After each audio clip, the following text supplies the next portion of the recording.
So hi guys, welcome back to another vlog. At kung bago ka pa lang sa aking channel, don't forget to subscribe, like, and share sa mga videos natin dyan. So ang gagawin nating video ngayon ay mag-unbox ako ng bago kong binili na buffing machine. So bago natin simulan, magsha-shoutout muna ako. Shoutout sa'yo, Jamie Nel Cortez. Shoutout kay Andre Ocampo. Shoutout sa'yo, Paul Manlolo. Shoutout kay Timothy Alin Bolina. Shoutout sa'yo, Phantom Knight. Shoutout sa'yo, Louie Caballero. Shoutout sa'yo, Reggie Raganet. Shoutout sa'yo, James Christian James Roncal. All the other kids with the bumped up kids, you better run, now run. All the other kids with the bumped up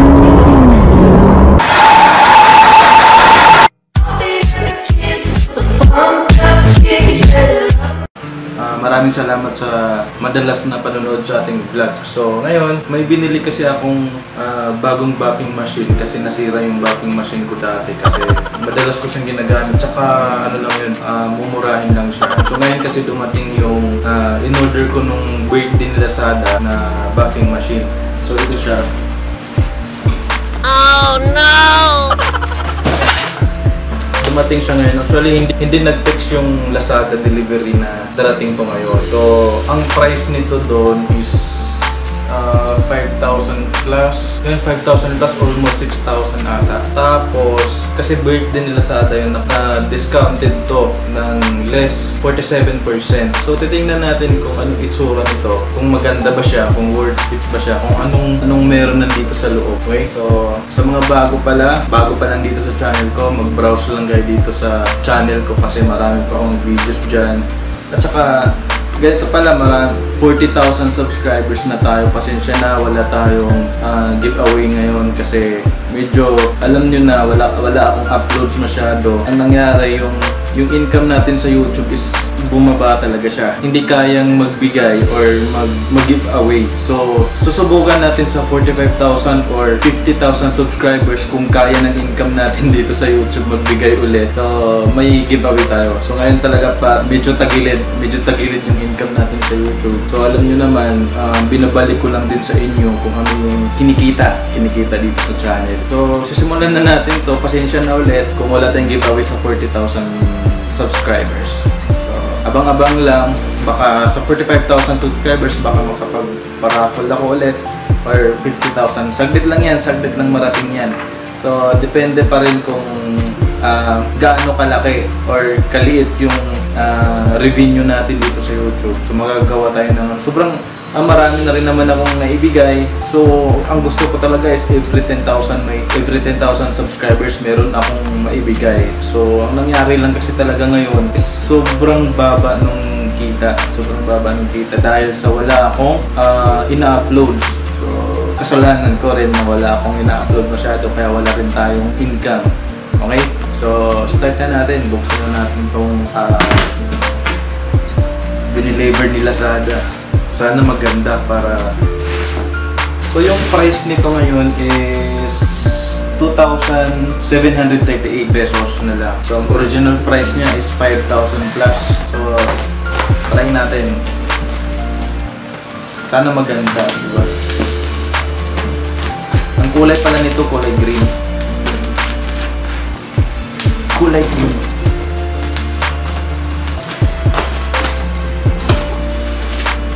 Gusto ko kasi yung ako yung nagbabuff sa akin kasi alam ko kung nasan yung mga panel na didiinan ko.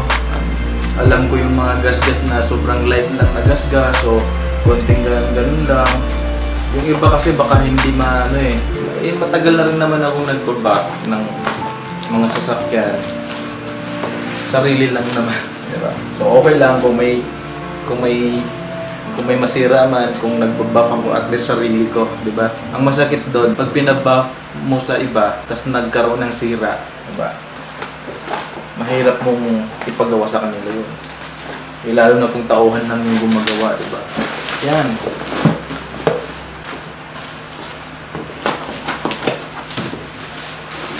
Ang bigat, mabigat siya. Nakadalawang buffing machine na ako. lahat yun nasira. Grabe. Ang bilis ko masiraan ng gamit. Wow, balot na balot ah.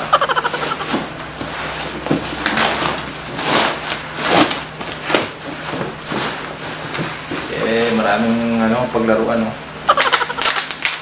Rinig lang. Yeah. So ito na siya. Sana hindi kahoy yung laman nito kasi maraming scam sila sa buti na lang nagvi-video tayo ngayon kung anong laman nito. Diba? So may pruweba tayo. Yan, so bubuksan na natin. Ano siya? Made in Japan to. Itong buffing machine na to. Electric polisher. 1,300 watts. Yan. So buksan na natin para magkaalaman na kung ano yung laman. Baka bato yung laman nito.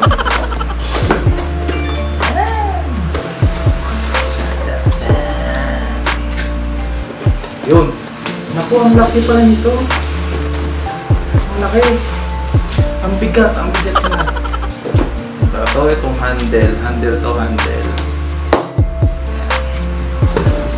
Tapos ito, handle din siya. Pwede kang mamili kung pang ganon or yung ganon. Mas maganda to eh. Dito pala to, ganon. Ganyan. Hindi ko alam. Meron siyang libreng ganito. Yung backing pad.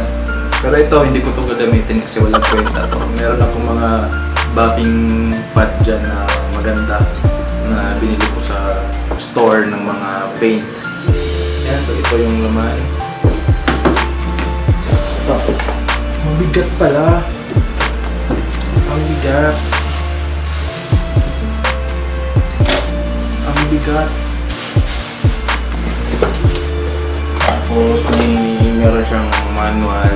Yan, manual. Huyuma Japan. Yan, Huyuma Japan. Meron siyang tools para pag nagkabit ka nitong mga handle. Tapos ito importante ito. Ito yung hindi ko alam yung tawag nito eh. Ito yung pag naubos to dito sa loob ng motor, kabilaan niya. Yan, kabilaan niya. Pag once na ito naubos, hindi na under yung machine. So, importante ito, kailangan natin itabit ito.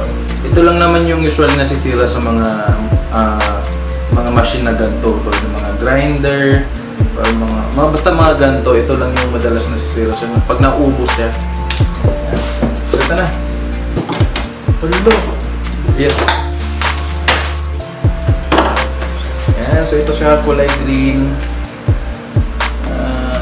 May email sila dito, mzprofessionals168@gmail.com, Huyuma Japan. Dito pala ilagay yung guys, dito ilagay yung ito, yung sinabi ko kanina. Itong nauubos na to, carbon or hindi ko alam anong tawag nito. Dito siya, kabilaan niya. Dito, tapos dito. So mauubos siya hanggang sa madalas mo siyang ginagamit.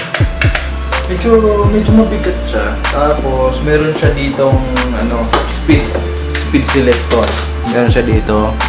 Meron siyang 1 2 3 4 5 6. So bali 6 speed siya itong machine na to. So try natin paanda rin, baka sira, di ba? Lagay natin to. Lagay natin to.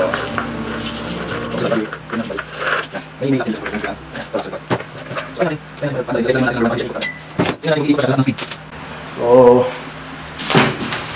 malalaman natin to kung aandar siya sa lahat ng speed. Ang tagal mag-focus ka na.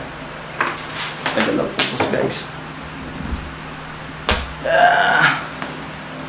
Kaya talaga mag-focus. Yan. So, number 1, ayaw niyang umandar. Number 2, paano ba ito? Ba't ayaw umandar? Yun. Number 2, hirap pa rin siyang umikot. Number 3, yan, umikot siya.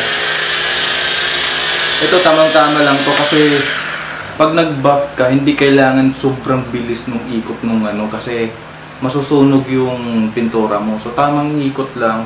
Try natin sa number 4. Yan, number 4. Medyo mabilis na siya. Number 5. Mas mabilis. Number 6.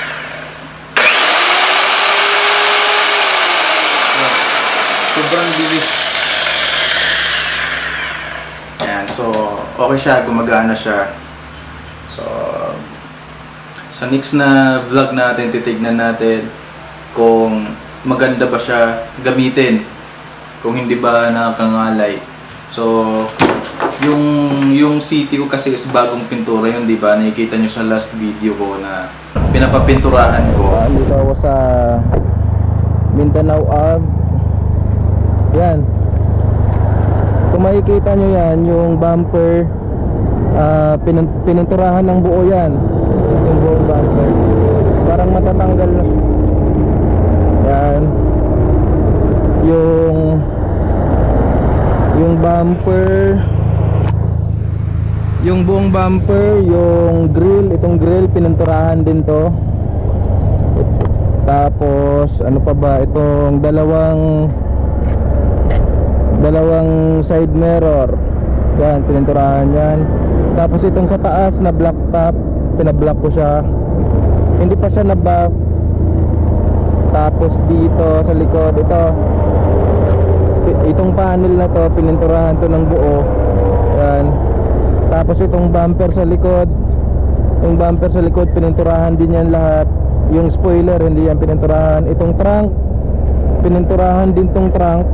Yan, so yan yung mga ginagawa, kaya lately hindi nyo siya nakikita, hindi nyo nakikita yung city ko. So pinapatuyo ko ng todo yung top coat para mabuff ko siya. So lilihain ko pa siya ng 2,000 or 3,000 para yung pinong-pino na liha para mabuff ko na. So hindi pa siya ganun kakintab ngayon kasi yun nga, pinapatuyo ko pa yung nilihain pa siya. So ito yung handle niya, ganyan siya, baliktad, ganyan. So ganito yung magiging itsura niya. Okay, pang thumbnail.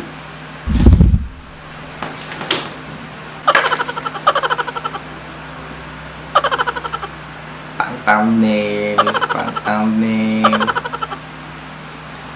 Thank you for watching this video. Don't forget to subscribe, like, and comment. At kung bago ka pa lang, mag-browse ka lang dyan sa mga videos ko. Marami dyan. Hanggang dito na lang. Abangan ang ating next vlog. So siguro sa mga susunod na video natin is yung magbabuff na tayo, diba? So God bless.